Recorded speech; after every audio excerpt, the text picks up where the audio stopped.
Is there a point in installing antivirus on Ubuntu?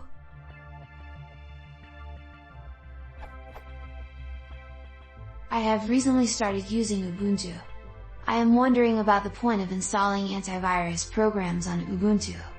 On SuperUser, I found the opinion that it only detects Windows viruses and removes them. Is there a point in installing antivirus if I don't have any other OS? As far as I know, there are no viruses for Linux. What about malware and any other harmful programs? Is it safe not to install any protecting software?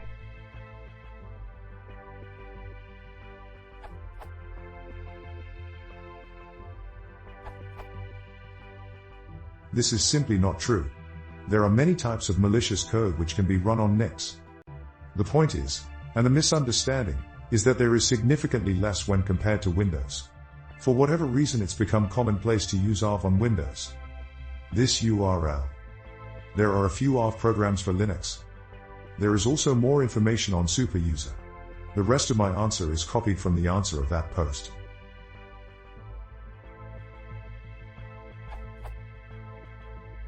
Well, it factually is not. It's just less subject to hackers developing viruses that target Linux systems. Consumer-grade computers usually run on Windows and thus, when targeting a wide audience, Windows is the way to go. Don't misunderstand Linux and viruses, there definitely are Linux viruses. Some distros have additional protection layers such as Linux in Ubuntu for example. Then there's the default firewall and the fact that alien files don't automatically have permission to be executed.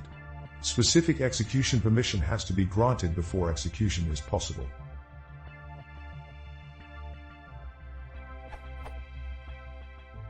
Then there are several other factors that make Linux a hard place to be for viruses. Usually non-root users on Linux systems have no to little executable files at their disposal that would allow for viruses to stay undetected and propagate. Some programs just require you to be logged in as root, or by use of sudo, before they run or to access /modify directories other than your home. It's just a lot harder to develop a viable virus that would spread as good as it would in Windows. Update.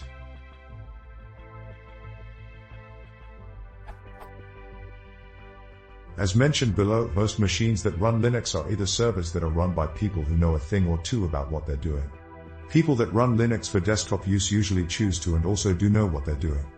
Almost all computer illiterate run Windows and therefore it's much easier to get those computers infected.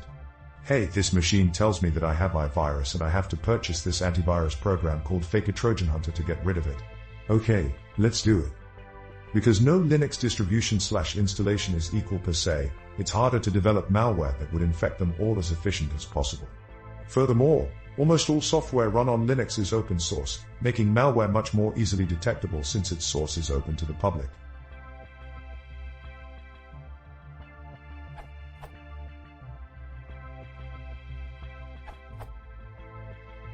First ask, why is Ubuntu New Linux more secure?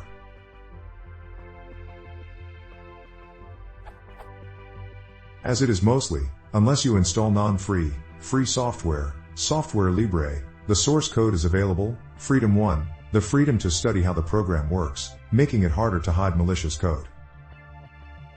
The huge repositories and the installer make it, mostly, unnecessary to install arbitrary software. The system is better architected, designed to be secure.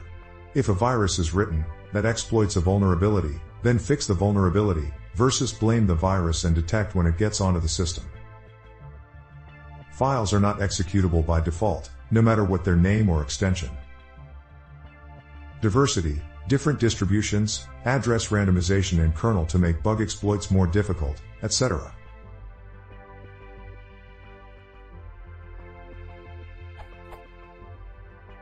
In addition, you should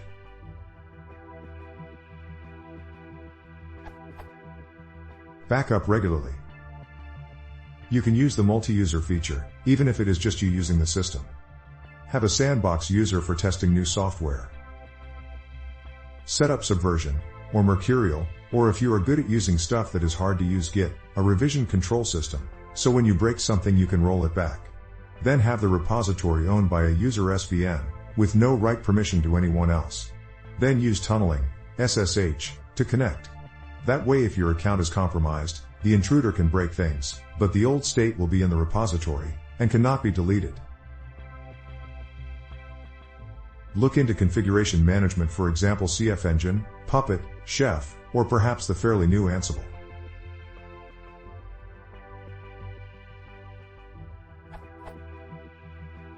Note: GNU/Linux is not perfect, there are many problems.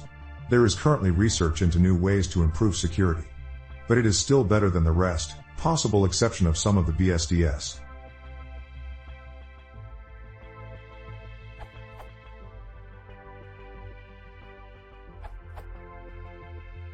Yes, there is.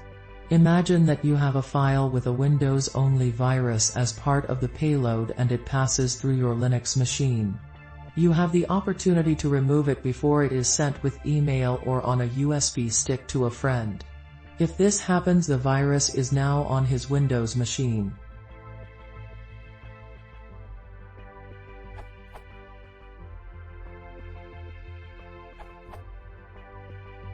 It depends on what you do. The pure power user. A user that sticks to the distribution-provided software only, avoids fishy browser plugins such as Flash and Java, and always updates his system does not need an antivirus. The reason is simple: an antivirus can only detect known viruses. If his system gets security updates on time, this is just as good. Because the security updates usually roll in as fast as the antivirus signatures. The file server operator. If you are operating a file server for Windows users, you want an antivirus to protect the Windows users.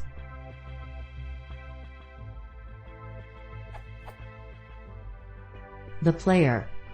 If you like installing third-party software from non-official package repositories whatever that you cannot trust, if you manually install software that will not receive automatic security updates and just always jump the latest trends, maybe even try running Windows software on Linux, then you are just as vulnerable as the average Windows user, who is downloading unsigned software over the internet. Get an antivirus. The Power Admin.